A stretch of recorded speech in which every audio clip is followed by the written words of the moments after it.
Joining me now, Luke Ball, Republican strategist and CEO of Compass Strategies, and Juan Williams, Fox News senior political analyst. Great to have both of you. Welcome, Juan, and welcome, Luke. Good to see you both. So, Juan, what do you make of this? I mean, it seems like these two didn't exactly hit it off. He's very popular.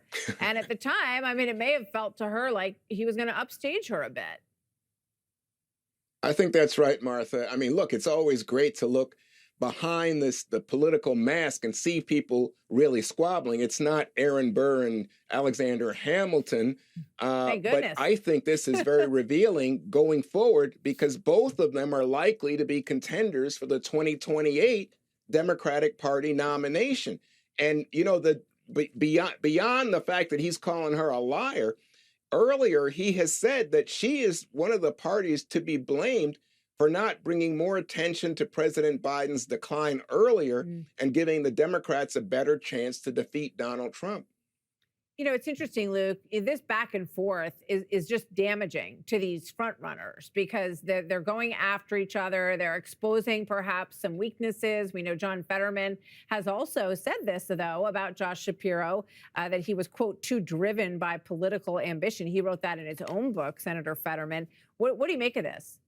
Well, Kamala Harris is going through the political stages of grief. They are writing a book, blaming everybody else for your loss, and then going on the Ladies with the View and getting pro bono therapy advice, which is not a great idea. The next step is launching a podcast, so she's well along the way. It's indicative of the identity crisis within the Democrat Party right now. Her race was unremarkable, so she had to sensationalize her book. And Shapiro was quoted as saying that he wanted things like paintings and trying to get art from the Smithsonian.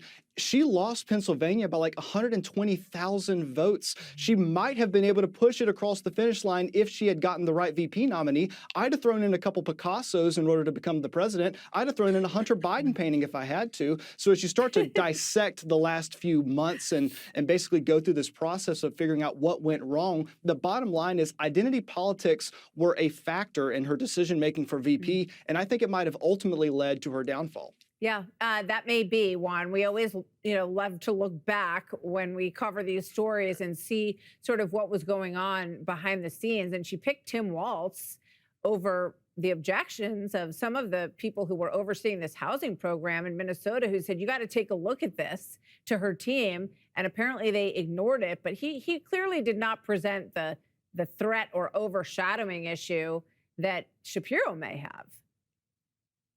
I think that's right. Now, so there's two ways to look at that. Shapiro is seen as a powerhouse inside the Democratic Party, certainly in the state of Pennsylvania, as Luke just pointed out. He might have been able to pull that state out for her. I don't know that it would have taken her across the finish line, made her a winner versus Trump, but because remember, she lost every swing state.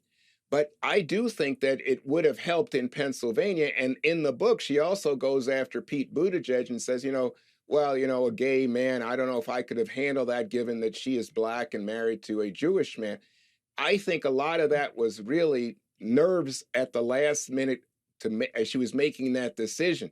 You see this kind of thing play out. I mentioned Aaron Burr, Alexander Hamilton, but right now you got Elise Stefanik going after Speaker Johnson in the Republican ranks. This is the kind of squabbling that you see when politicians are feeling heat. And clearly, what was going on with then Vice President Harris was that she was feeling a lot of heat about her chances in the 2024 race. Yeah, I mean, it's interesting. We have a Shapiro-Vance matchup, just sort of looking down the road where Shapiro does well. But I can only think when I look at those two names that it sounds like Harris was really playing defense on this pick, figuring out who would have something wrong with them. And President Trump played offense with his pick for Vance. I think at that point, he went with a bold decision. Some people thought even at the time it wouldn't pay off. It certainly did. As you pointed out, she lost every single swing state. Thank you both, Luke Ball, Juan Williams. Great to see you. Thanks for being here today, gentlemen. Nice to see you, Martha. You as well.